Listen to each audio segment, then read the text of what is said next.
et tirez-en la leçon. Si nous avons écrit ce livre, c'est justement pour vous faire profiter de nos erreurs et vous éviter d'en faire à votre tour. Comment utiliser ce livre ? Malgré la ressemblance évidente de ce livre avec l'une des briques jaunes de la route qui mène Dorothée au pays d'Oz, il ne s'agit ni d'un butoir de porte, ni d'un presse-papier de fortune. Voici les 2 meilleures façons de l'utiliser. Si vous souhaitez vous informer sur un point particulier comme la délégation ou le recrutement, vous pouvez consulter le chapitre correspondant et obtenir des réponses rapidement, en moins de temps qu'il ne vous en faut pour dire « Où est le rapport que je vous ai demandé la semaine dernière ?» Si vous voulez un cours intensif de management, lisez ce livre de bout en bout. Au lieu de vous angoisser et de devoir tout réinventer tout seul, tout ce que vous devez savoir est ici, juré. Le management pour les nuls est adapté aux managers de tous les niveaux. Débutants et futurs managers, vous y trouverez tout ce dont vous avez besoin pour réussir. Et vous, les managers expérimentés, vous serez invités à vous ouvrir de nouvelles perspectives et à porter un regard nouveau sur votre philosophie et vos techniques de management.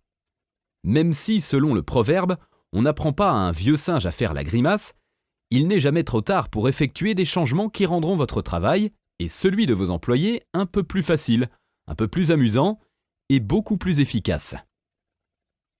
Comment ce livre est organisé ?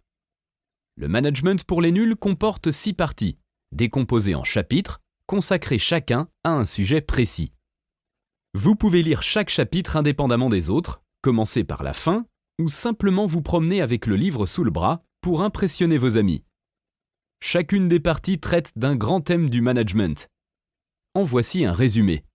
Première partie, les premiers pas du manager. Les managers qui réussissent ont plusieurs compétences de base.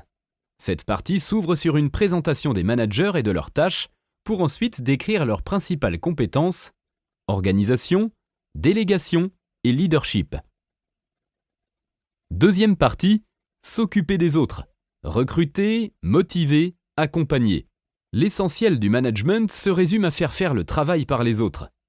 Ce processus commence par le recrutement de personnes talentueuses et consiste ensuite à les motiver et les coacher afin qu'elles surpassent vos attentes. La plupart des managers qui ont réussi savent qu'en affaires, l'immobilité est synonyme de recul. Ils sont toujours tournés vers l'avenir et font des projets en fonction des nouvelles tendances. Cette partie traite également de la formation des salariés et de la création d'un environnement d'apprentissage. Troisième partie, obtenir des résultats. Autre aspect important du management, l'obtention de résultats suppose que vous sachiez où vous allez et que vous soyez capable de vous rendre compte que vous êtes arrivé. Cette partie est consacrée à la définition d'objectifs, au suivi des performances des salariés et à la réalisation d'évaluations des performances. Quatrième partie, communiquer avec ses collaborateurs. Les managers efficaces savent qu'il est important de jeter des ponts entre eux et les autres salariés et managers, à la fois à l'intérieur et à l'extérieur de l'entreprise. Cette partie traite de la communication, de la réalisation de présentations, de la construction d'équipes hautement performantes et du respect de la politique de l'entreprise. Cinquième partie, faire face aux situations difficiles. Comme tout manager peut en témoigner, le management n'est pas toujours une partie de plaisir. Il faut parfois faire face à de réelles difficultés.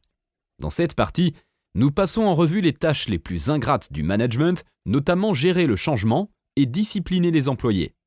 Sixième partie, la partie des 10. Nous concluons ce livre avec la partie des 10. Un ensemble de chapitres divers et variés comportant chacun 10 informations que tout manager doit connaître. Vous pouvez vous y reporter lorsque vous avez besoin de vous rafraîchir rapidement les idées sur les stratégies et les techniques de management. Icônes utilisées dans cet ouvrage. Dans la marge de gauche, des icônes jalonnent le texte pour attirer votre attention sur des informations importantes.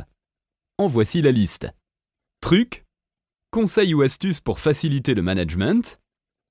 Attention, avertissement à prendre en compte absolument sous peine de voir la situation exploser, soyez vigilants. À retenir, informations à garder en mémoire pour être encore plus efficace. Test, encadré grisé situé à la fin de chaque chapitre, contenant un mini-questionnaire sur le sujet traité. Si vous lisez un chapitre en entier et souhaitez vérifier que vous en avez saisi les principaux points, faites le test. Histoire vraie, anecdote vécue par les auteurs ou tout autre manager qui montre la meilleure façon, et parfois la pire, d'assumer le rôle de manager.